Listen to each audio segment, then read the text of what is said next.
লুৰিণজ্যোতিক আছুৰ পৰা ষড়যন্ত্ৰমূলকভাৱে আঁতৰোৱা হৈছিল নেকি নে সেয়া আছিল নেতাজনৰ নিজৰ সিদ্ধান্ত মাজে সময়ে চৰ্চা চলে লুৰিণজ্যোতি গগৈক আছুৰ মজিয়াৰ পৰা ষড়যন্ত্ৰমূলকভাৱে আঁতৰোৱা হ'ল ঠেলি দিয়া হ'ল এক অনিশ্চিত ৰাজনৈতিক ভৱিষ্যতৰ দিশে এই প্ৰসংগত মুখ খুলিলে লুৰিণে মই নিজে সিদ্ধান্ত লৈ আহিছোঁ মই এবাৰ বিবেকক সুধিছোঁ এবাৰ অন্তৰক সুধিছোঁ অন্তৰাত্মাক সুধি বিবেকৰ লগত যুক্তি হৈছে আৰু যুক্তিত মই ঠিক কৰিছোঁ যে মই বিদায় ল'ম আৰু আগতেও কৈছিলোঁ যে মই 5 বছৰ থাকিম তাৰপিছত ছাত্ৰ সন্থাৰ দায়িত্ব পাৰিম কথা দিছিলোঁ কথা ৰাখিলোঁ আৰু সিদ্ধান্ত মোৰ নিজৰ ইয়াত কাৰোবাৰ ষড়যন্ত্ৰ কিবা আলোচনা বিলোচনা মানুহৰ চলি আছে কিন্তু মই নিজে ওলাই আহিছোঁ নিজে চিন্তাৰে নিজে সিদ্ধান্ত লৈ এতিয়া যথেষ্ট প্ৰত্যাহ্বানপূৰ্ণ জটিল পংকিলময় পৰিৱেশৰ মাজত আমি সংগ্ৰাম কৰি আছোঁ কিন্তু এই কথা আপোনালোকে জানে যে যুঁজত বৰ্তি থাকিবলৈ জাতিটো জীয়াই থাকিবলৈ কোনোবা নহয় কোনোবাটো যুঁজাৰু লাগিব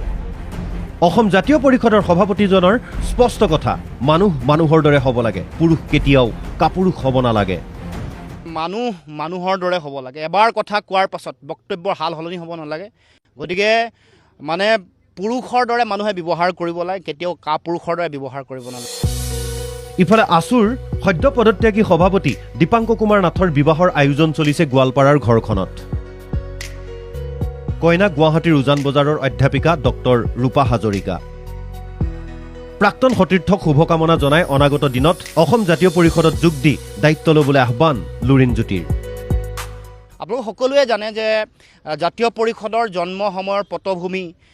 সন্মানীয় আছুৰ সদ্য বিদায়ী প্ৰাক্তন সভাপতি দীপাংক কুমাৰ নাথৰ ভূমিকা দেশটোৰ প্ৰতি জাতীয়তাবাদৰ প্ৰতি দায়বদ্ধতাৰ চিন্তাৰে এটা সামূহিক সিদ্ধান্তৰে অসম জাতীয় পৰিষদৰ জন্ম হৈছিল আৰু আমাৰ অভিৱৰ্তনত তেখেতে অংশগ্ৰহণ কৰিছিল বহু বিভিন্ন সময়ত তেওঁ অসমৰ জনগণৰ আগত তেওঁৰ যিটো চিন্তা আৰু দৃষ্টিভংগী ইতিমধ্যে দাঙি ধৰিছে গতিকে আমি প্ৰচণ্ড আশাবাদী তেখেতে অসম জাতীয় পৰিষদলৈ আহিব অসম জাতীয় পৰিষদৰ নেতৃত্ব ল'ব দীপাংক কুমাৰ নাথেও ক'লে অন্তৰাত্মাক সুধি অনাগত দিনত ল'ব সিদ্ধান্ত আৰু ছাত্ৰ সন্থাৰ এই দীঘলীয়া কাৰ্যকাল প্ৰায় 30 বছৰ মই কেন্দ্ৰীয় সমিতিত আছোঁ গতিকে এই সময়খিনিৰ যিখিনি অভিজ্ঞতা সেইখিনি নিশ্চয় সমাজৰ কাৰণে যদি কিবা সেৱা হিচাপে আগবঢ়াই দিব পাৰোঁ তেতিয়াহ'লে সেই কাম নিশ্চয় কৰিম মই আৰু সেইকাৰণে অলপ দিন অপেক্ষা কৰক আৰু মই ঘৰখনৰো যিহেতু বহুদিন নাই গতিকে এই কথাখিনি অলপ চিজিল লগাই পৰৱৰ্তী সময়ত বাকী কথাবোৰ অন্তৰাত্মাক সুধি সিদ্ধান্ত গ্ৰহণ কৰিম এক প্ৰকাৰ ৰাজনীতিলৈ যোৱাৰে ইংগিত দিলে দীপাংক কুমাৰ নাথে পিছে জাতীয়তাবাদী আঞ্চলিক ৰাজনীতি নে ৰাষ্ট্ৰীয়তাবাদী দললৈ সেয়া এতিয়াও স্পষ্ট হোৱা নাই